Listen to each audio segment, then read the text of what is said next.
जब भी हमारे समाज में महिलाओं की बात आती है तो अधिकांश महिलाएं अपने परिवार को प्रायोरिटी देती हैं और ख़ुद को कहीं ना कहीं पीछे छोड़ देती हैं। अपनी प्रायोरिटी वो खुद अपने लिए तय नहीं कर पाती। लेकिन ऐसी ही महिलाओं के सामने एक एग्जाम्पल सेट किया है डॉक्टर आरती पुरी ने। आरती पुरी मिसेस इंडिया 2018 में मिसेस इंडिया पीस का क्राउन अपने सर पर सजा चुकी हैं। साथ ही ये मॉडल हैं, लेक्चरर हैं और बहुत सारे और भी अवार्ड्स इन्होंने अपने नाम किए। और हाल ही में लाइफस्टाइल मैगजीन ने इन पर एक फुल पेज फीचर भी किया है। ये भी बता दूं कि कुकिंग में भी एक्सपर्ट है और जाने माने शेफ़ संजीव के साथ ये भी शो भी होस्ट कर चुकी है। तो हम खास मुलाकात करेंगे डॉक्टर आरती पुरी जी के साथ। मैम बहुत बहुत स्वागत है आपका पत्रिका। Thank you so much ma'am for inviting me here.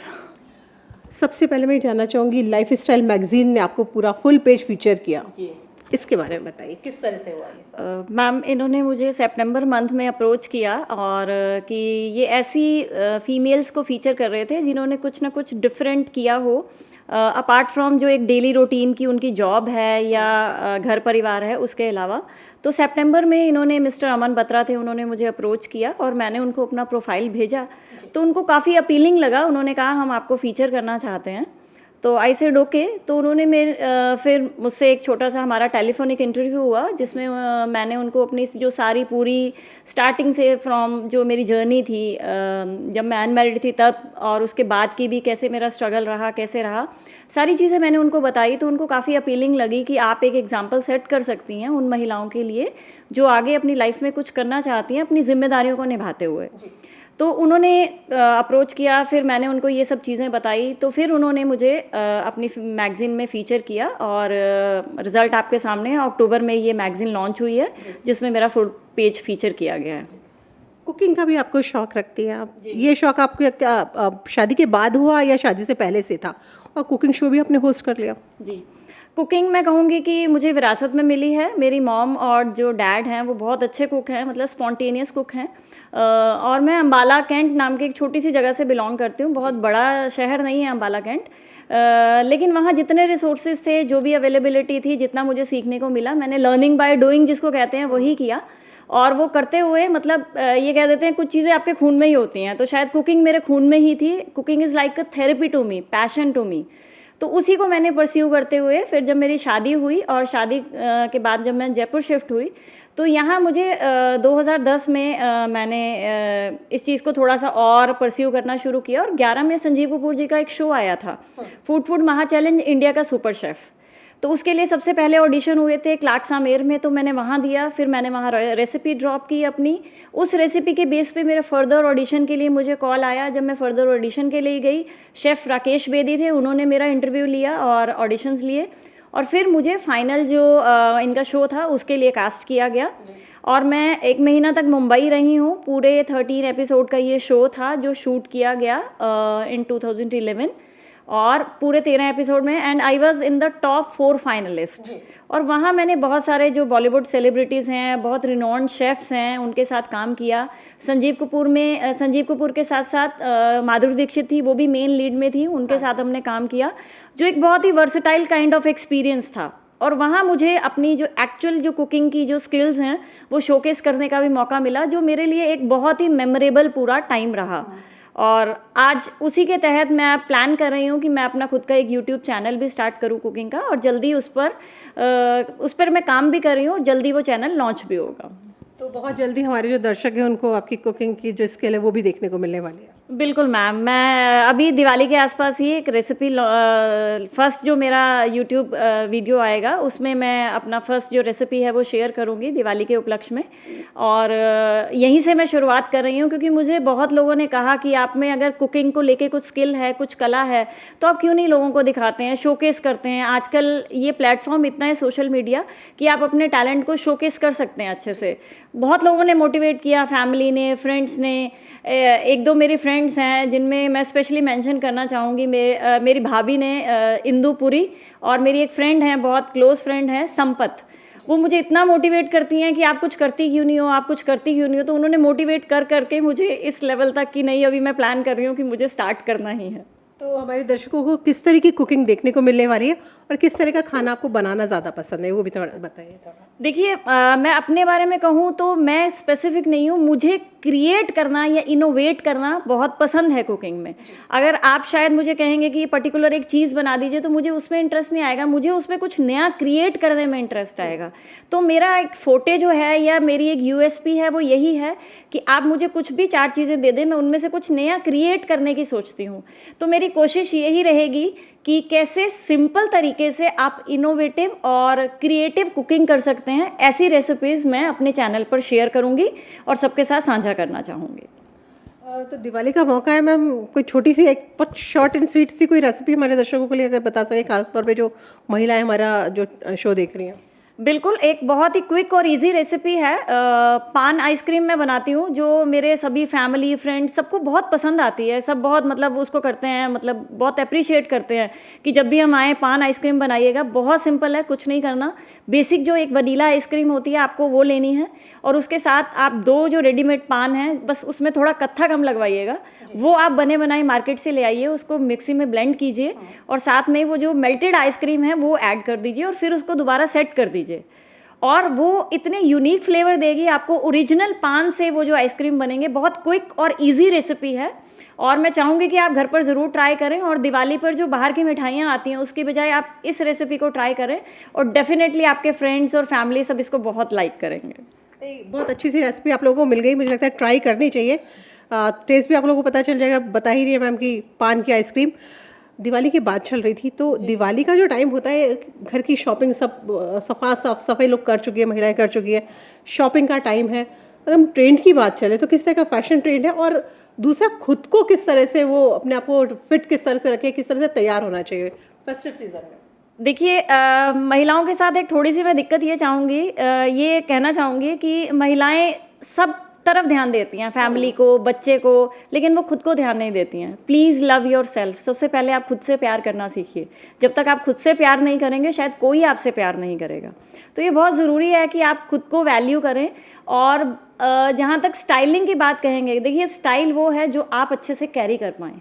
आप किसी को कॉपी करेंगे कि ट्रेंड ये चल रहा है, हो सकता है आप उसको कॉपी कर भी लें लेकिन वो हम पर उतना अपील ना करे।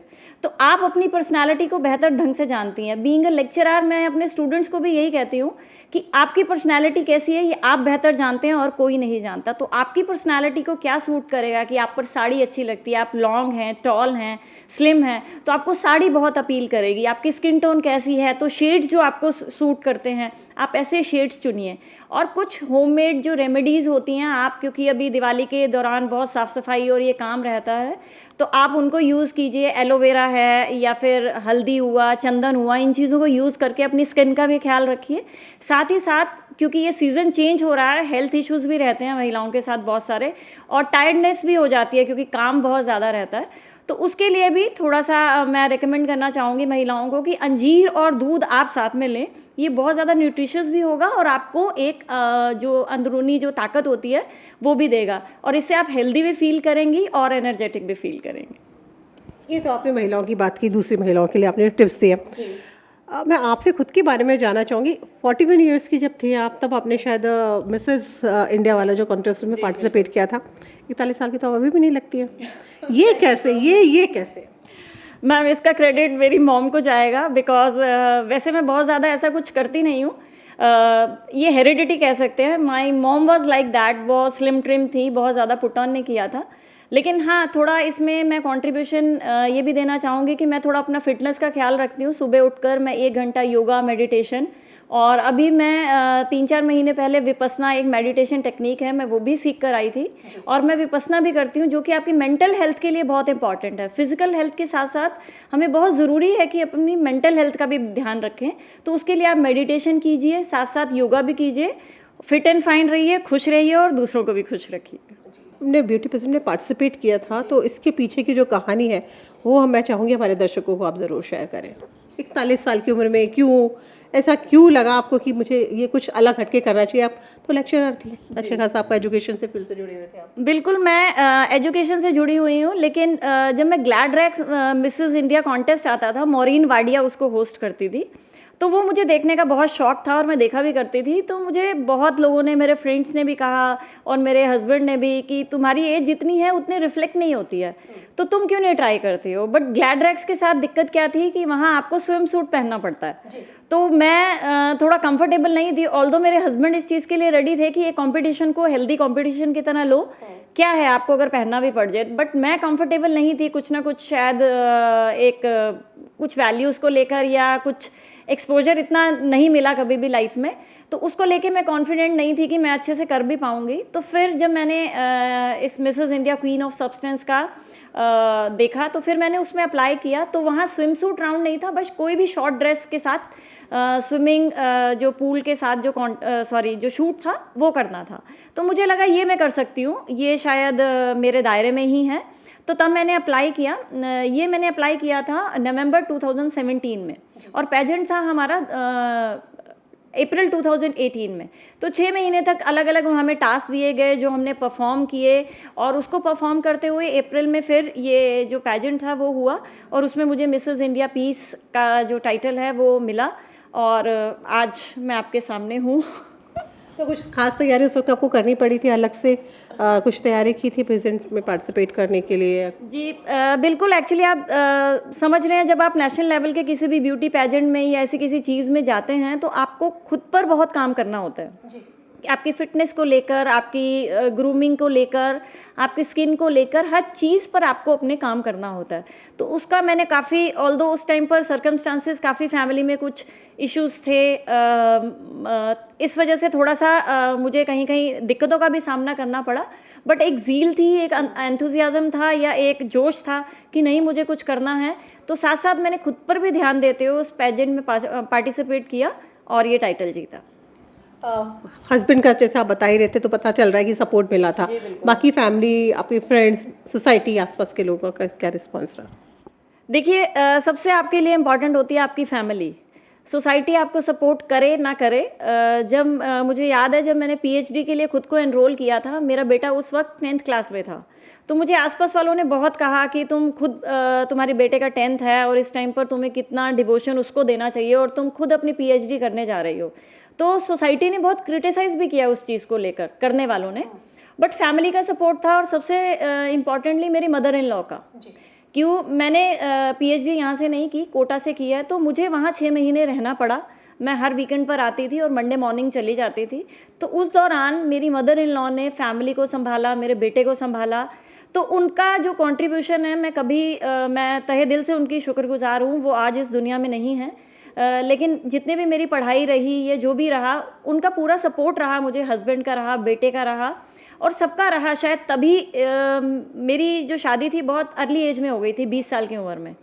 तो अगर शायद फैमिली का सपोर्ट ना होता तो मेरी पूरी एजुकेशन जो मैंने शादी के बाद की है या इतनी सब चीज़ें मैंने की हैं वो मैं कभी ना कर पाती। स्पेशली मैं पीएचडी के लिए अपने मदर इन लॉ को तहे दिल से धन्यवाद देना चाहूँगी कि उन्होंने मुझे इतना सपोर्ट किया, पूरी फैमिली को संभाला, जिस वजह से मैं अपनी जो पीएचडी थी बिना किसी रुकावट के आराम से कर पाई। और मैं, वो जहाँ भी हैं वो मुझे देख रही हैं और मैं चाहती हूँ कि वो मतलब अपना आशीर्वाद हम पर बनाए रखें। आपको फैमिली का सपोर्ट मिला, आपकी मदर इन लॉ का सपोर्ट मिला, लेकिन आज भी ऐसी बहुत सी लेडीज़ हैं जो कुछ करना चाहती है बट उनको सपोर्ट फैमिली की तरफ से सपोर्ट नहीं मिल पाता है। वो नहीं, कई कुछ होती है वो जो नहीं कर पाती और कुछ ऐसी होती है जो नहीं सुनती है, हाँ कुछ हमें करना है तो हमें करना ही है। उनके लिए क्या है आप? देखिए, फैमिली बहुत एक इम्पॉर्टेंट चीज़ है, क्योंकि फैमिली ही है आपके साथ जो आपके हर अच्छे और बुरे वक्त में आपके साथ खड़ी है। तो जब भी आप कुछ अपने सपनों को पूरा करने जाएं तो ये बहुत ज़रूरी है कि फैमिली आपके साथ हो। अगर नहीं भी है तो कोशिश कीजिए आप उनको मनाएं। और ये चीज़ मैंने जो सीखी है फैमिली की इम्पोर्टेंस, मैंने अपनी मदर से सीखी है। वो भी अब इस दुनिया में नहीं रही, वो 4 महीने पहले वो हमें छोड़कर जा चुकी हैं। तो उन्होंने मुझे एक चीज़ सिखाई कि family is your life line. ये फैमिली आपके लिए बहुत इम्पॉर्टेंट है, लेकिन फैमिली के साथ साथ आपके सपने भी, आपका वजूद, आपका जो अस्तित्व है वो भी बहुत इम्पॉर्टेंट है। तो आप अपनी फैमिली के साथ उनका उनको साथ लेकर चलते हुए अपने सपनों को पूरा कीजिए। ऐसा नहीं है अपनी सपनों को पूरा करने की दौड़ में आप कहीं ना कहीं अपने जो फैमिली है या अपनी ड्यूटीज़ हैं आप उनको नकार दें।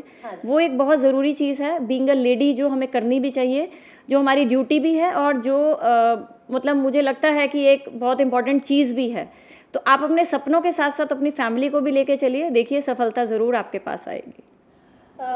पेजेंट जीतने के बाद एक टाइम पीरियड ऐसा रहा कि कहीं ना कहीं सीन से गायब थे, क्योंकि जनरली जो होता है वो आमतौर पे देखने में कितना बड़ा पेजेंट किसी फीमेल ने जीता है तो मॉडलिंग की असाइनमेंट कर रही है और भी लॉट्स ऑफ वर्क।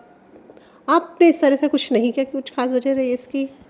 जी बिल्कुल, 18 में ये करने के बाद थोड़ा सा बीच में मैं कहूँगी कि एक गैप आ गया था जिसमें मैं अपने जो ड्रीम्स थे उनको परस्यू नहीं कर पाई।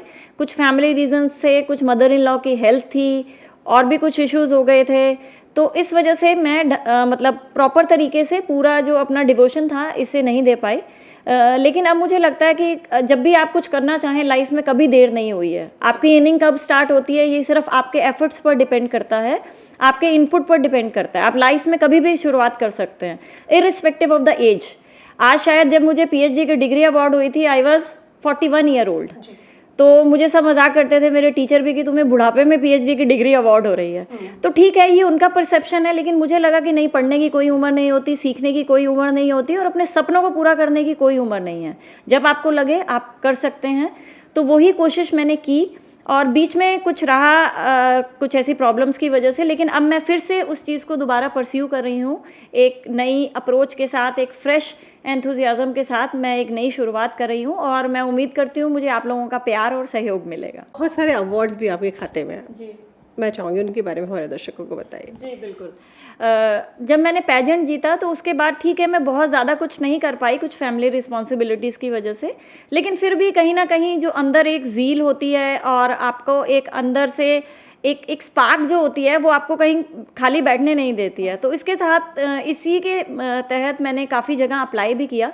2019 में मुझे विमेन अचीवमेंट अवार्ड शक्ति फिल्म प्रोडक्शन द्वारा दिया गया और 2020 में अप्रैल 2020 में मुझे फैशन मैगज़ीन है एक, उसने भी फीचर किया जिसमें मेरा अगेन उन्होंने मेरी जर्नी को बताया, लेकिन उन्होंने इतना शोकेस बहुत बड़े लेवल पर नहीं किया, वो एक छोटा सा अटेम्प्ट था जो मैंने किया।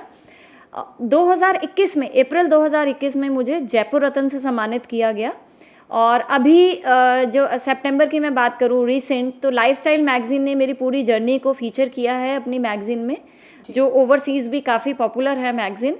तो मैं चाहूँगी कि आप उस जर्नी को मेरी देखें, पढ़ें और मुझे अपना सहयोग दें और प्यार दें। सोशल कॉजेज से भी आप जुड़े हुए हैं? जी, मैं अपने सोशल कॉज लाइक कुछ एनजीओज़ हैं जिनको कई बार मतलब लाइक जिनके साथ में कुछ ना कुछ एसोसिएशंस होते हैं तो मैं उनके साथ जाती हूँ, और ये जो कुष्ठ आश्रम हैं इनमें भी मैं कई बार कुछ ना कुछ फॉर द डोनेशन पर्पज़ और उन सब कॉज के लिए जाती रहती हूँ। और यही पेजेंट के दौरान ही हमने कुछ ऐसे कैंपेन भी किए थे जो गर्ल्स ऑर्फनेज थे, उनमें जो क्लीनिनेस है या हाइजीन है इनको लेके अवेयरनेस कैंप भी चलाए थे। अभी मैं ऐसे किसी ना किसी मूवमेंट से जुड़ी रहती हूँ, तो मुझे लगता है ये बहुत ज़रूरी है कि सोसाइटी ने जो आपको दिया है आप उसको वापस करें। तो आप ज़रूर ऐसे किसी ना किसी कॉज से जुड़े रहें तथा अपना जो कुछ भी थोड़ा सा इनपुट है वो सोसाइटी को देते रहें, ताकि सोसाइटी में एक जो फ्लो है जो एक नेक काम करने का वो चलता रहे। मैम अब आपसे क्योंकि आप लेक्चरर हैं तो मैं उसके बारे में जानना चाहूँगी। वो जो आपका अब जाते हैं कॉलेज में पढ़ाते होंगे बच्चों को, वहाँ से बच्चों की तरफ से एक ब्यूटी पेजेंट विनर हमें पढ़ा रही है, वहाँ से किस तरह का रिस्पॉन्स आता है, किस तरह से बच्चे ट्रीट करते हैं? देखिए, बच्चों के साथ एक मेरा मैं कहूँगी कि teaching is my second love, cooking is my first love. तो बच्चे बहुत ज़्यादा मतलब उस चीज़ को अप्रिशिएट करते हैं कि जब मेरा वो प्रोफाइल देखते हैं या उसके बारे में जानते हैं तो बच्चे काफ़ी मतलब उस चीज़ से रिलेट करते हैं। लेकिन उससे ज़्यादा मैं कहूँगी कि उस चीज़ से रिलेट ना कर वो मेरी टीचिंग से और जो मेरी मेथडोलॉजी है उससे ज़्यादा रिलेट करते हैं।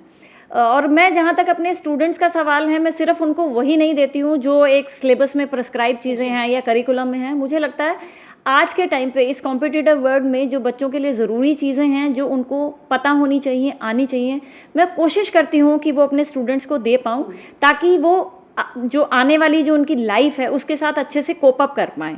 तो बीइंग अ टीचर जो मेरी रिस्पॉन्सिबिलिटी है, मैं कोशिश करती हूँ मैं उसको पूरा करूँ और पूरी ईमानदारी से करूँ। और मेरे स्टूडेंट इस बात में बहुत सपोर्टिव हैं कि मुझे सपोर्ट भी बहुत करते हैं।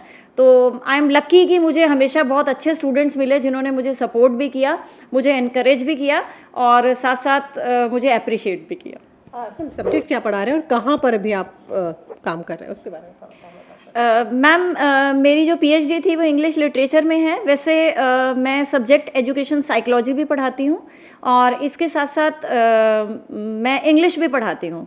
तो मैं जयपुर नेशनल यूनिवर्सिटी में असिस्टेंट प्रोफेसर का काम कर रही थी और अब उसके साथ साथ मैं कई जगह एज ए गेस्ट लेक्चरर या एज ए जो स्पोक पर्सन है वैसे भी मैं अपने जो लेक्चर्स हैं वो देती हूँ और कोशिश करती हूँ कि मेरे स्टूडेंट हमेशा मोटिवेटेड रहें और कुछ ना कुछ नया करते रहें।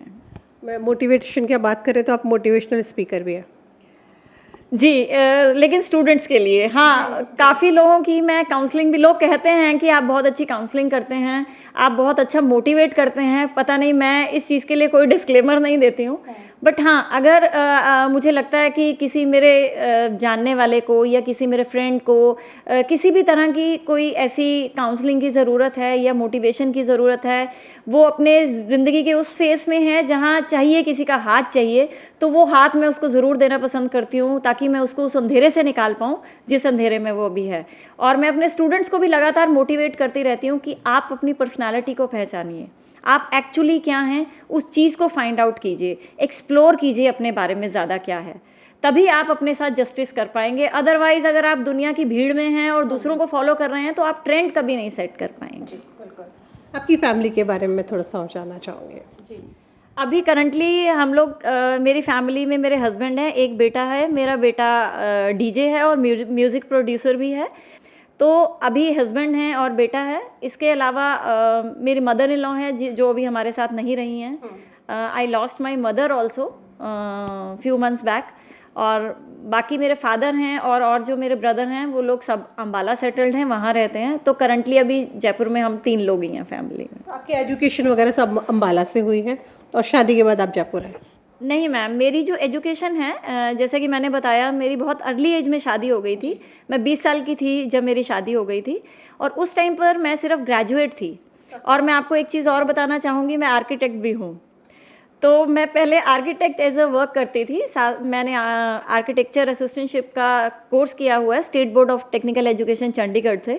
उसी के साथ साथ मैंने अपना ग्रेजुएशन किया। तो जब मेरी शादी हुई तो मैं सिर्फ ग्रेजुएट थी और आर्किटेक्ट असिस्टेंट का काम कर रही थी।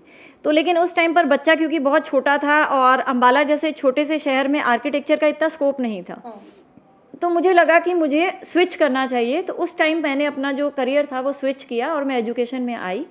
मेरे हस्बैंड रेलवेज़ में हैं, तो उनका ट्रांसफ़र 2003 में जयपुर में हुआ था। तो तब 2003 में हम लोग यहाँ शिफ्ट हुए। तो बाकी की सारी एजुकेशन मैंने यहीं परस्यू की है। राजस्थान यूनिवर्सिटी से मेरा बीएड, एमएड, नेट, पीएचडी सब मैंने राजस्थान से ही किया है, यहीं से। और बाकी बस इतना ही। इसके साथ साथ अभी भी मुझे लगता है कि कुछ ना कुछ क्योंकि करते रहना चाहिए, तो मैं बहुत सारे ऐसे ऑनलाइन कोर्सेज़ हैं एनपीटीएल के या स्वयं के, वो भी करती रहती हूँ, ताकि मुझे लगता है कि एक्स फैक्टर आपकी जो पर्सनालिटी है उसमें ऐड होना चाहिए। तो अभी मैंने 3-4 ऑनलाइन कोर्सेज़ भी किए हैं इमोशनल इंटेलिजेंस पर, सॉफ्ट स्किल्स पर, एनहांसिंग पर्सनालिटीज़ पर। ये भी कोर्स मैंने ऑनलाइन किए हैं काफ़ी। हस्बैंड का जैसे आप बताए थे बहुत ज़्यादा सपोर्ट आपको मिला है, फैमिली का पूरा सपोर्ट रहा, सपोर्ट सिस्टम एक तरह से आपकी फैमिली पूरी। तो अब आगे का जो भी आपकी प्लानिंग चल रही है, चाहे वो कुकिंग का शो आप यूट्यूब चैनल ला रहे हो या कुछ और भी करने वाले हो, उसमें उनका किस तरह से सपोर्ट रहेगा? मेरे हस्बैंड हमेशा से ही बहुत सपोर्टिव रहे हैं और जहाँ तक मैं कहना चाहूँगी, मैं लोगों को मोटिवेट करती हूँ, वो मुझे मोटिवेट करते हैं। तो सम टाइम मैं काफ़ी डिसहार्टेड भी हो जाती हूँ कि यार कुछ वर्कआउट नहीं हो रहा या ये नहीं हो रहा, तो मुझे काफ़ी मतलब मोटिवेट करते हैं कि नहीं Aarti, this is a life, you should live your life with full swing. तो ये मुझे काफ़ी वो करते रहते हैं। और अभी भी उन्होंने मुझे कहा कि तुम करो कुछ, मतलब इतनी चीज़ें तुमने की हुई हैं, इतना टैलेंट है, तो क्यों नहीं उसको शोकेस करती हो, तो करो, ये तुम्हारा, तुम इस चीज़ में करोगी तो शायद तुम खुद के साथ भी जस्टिस कर पाओगी, और जो मैं जल्दी करने भी जा रही हूँ। फ्री टाइम कभी मिलता है तो किस तरह से आप लोग स्पेंड करते हैं, क्या करना आपको और ज़्यादा पसंद है? कुकिंग आपका पैशन है, टीचिंग आप कर रहे हैं, आर्किटेक्ट आप है ही, फ्री टाइम किस तरह से आप लोग स्पेंड करते हैं? फ्री टाइम में बहुत आपको वियर्ड लगेगा सुन के, लेकिन फ्री टाइम में मुझे नेटफ्लिक्स देखना बहुत पसंद है। नेटफ्लिक्स भी मेरा प्यार है, मैं कह सकती हूँ। वेब सीरीज़ देखना और स्पेशली हॉलीवुड मूवीज़ देखना मुझे बहुत पसंद है। मेरे फादर को भी ये बहुत शौक़ है हॉलीवुड मूवीज़ देखने का, तो शायद मुझ में भी कहीं ना कहीं वो एक जो ट्रेट आया है वो उनसे ही आया है।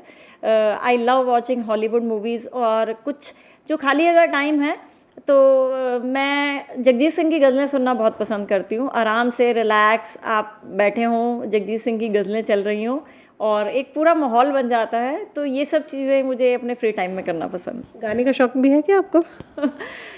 गाती हूँ, लेकिन पंजाबी गाती हूँ मैम, क्योंकि हिंदी के लिए मेरी आवाज़ बहुत बेसुरी है। तो पंजाबी पंजाबी, मैं खुद एक पंजाबी फैमिली से बिलोंग करती हूँ, तो पंजाबी थोड़ा बहुत कभी ना कभी टप्पे या कुछ ऐसा मैं गुनगुना लेती हूँ। तो जो गुनगुनाती हूँ 2 लाइन हमारे दर्शकों के लिए पंजाबी में सुनाइए आप।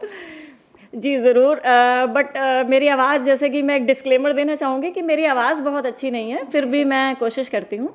टप्पे एक रीजनल पंजाबी जो एक चीज़ है जो गाई जाती है शादियों में या फिर और जो गैदरिंग्स होती हैं उसमें, तो उसी में से मैं एक सुनाऊँगी। कोठे ते आ मैया, कोठे ते आ मैया, मिलना तां मिल आके, नहीं तां खसमां नूं खा माइया। मिलना तां मिल आके, नहीं तां खसमां नूं खा माइया। Thank you so much ma'am. मैं चाह रही थी कि हमारे दर्शकों को अपनी तरफ से जो भी मैसेज, क्योंकि दिवाली का टाइम भी चल रहा है, फेस्टिव सीज़न है, जो भी मैसेज खासतौर पर महिलाओं को कि मैं कहूँगी जो भी मैसेज आप देना चाहें प्लीज़ ज़रूर दें। जी, दिवाली पर एक जो मैसेज सबके लिए मैं इन जनरल देना चाहूँगी, दिवाली पर सिर्फ दिए मत जलाइए। दिवाली पर जलाइए अपने अंदर के अहंकार को, अपने अंदर के डर को, अपने अंदर की इनसिक्योरिटीज़ को, इनको जलाइए। इनको जलाने के साथ साथ दिए जलाइए, तो देखिए आपकी दिवाली कैसी रोशन होगी। और महिलाओं के लिए मैं स्पेशली कहना चाहूँगी, चमकिए हमेशा उस दिए की तरह। आप घर की रोशनी हैं, आपसे ही घर रोशन है, तो उस रोशनी को पहचानिए, उस स्पार्क को पहचानिए, तथा उस पहचान को एक नई पहचान दीजिए। आपकी शुभकामनाएं हमेशा मेरे साथ रहेंगी और मेरी शुभकामनाएं हमेशा आप लोगों के साथ हैं। Thank you so much ma'am, आप पत्रिका स्टूडियो आए, इतना टाइम हमें दिया, बहुत अच्छी जानकारी अपने बारे में भी और बहुत सारे जो टिप्स आपने दिए मुझे लगता है वो महिलाओं के ज़रूर काम आएंगे। Thank you so much. Thank you so much Rakhi ji, मुझे यहाँ इनवाइट करने के लिए और मेरे साथ गुफ्तगू करने के लिए। Thank you so much. तो ये थी हमारे साथ पत्रिका टीवी पर डॉक्टर आरती पुरी, जिनका कहना जो मैसेज उन्होंने दिया है महिलाओं को और एक आम पब्लिक जो हमारे दर्शक उनको जो मैसेज उन्होंने दिया है, उस मैसेज पर अगर थोड़ा सा भी अमल करेंगे तो हमारी ज़िंदगी रोशन ज़रूर होगी। पत्रिका टीवी में फ़िलहाल के लिए इतना ही, फिर मिलेंगे किसी नए मेहमान के साथ, तब तक के लिए दीजिए इजाज़त। नमस्कार।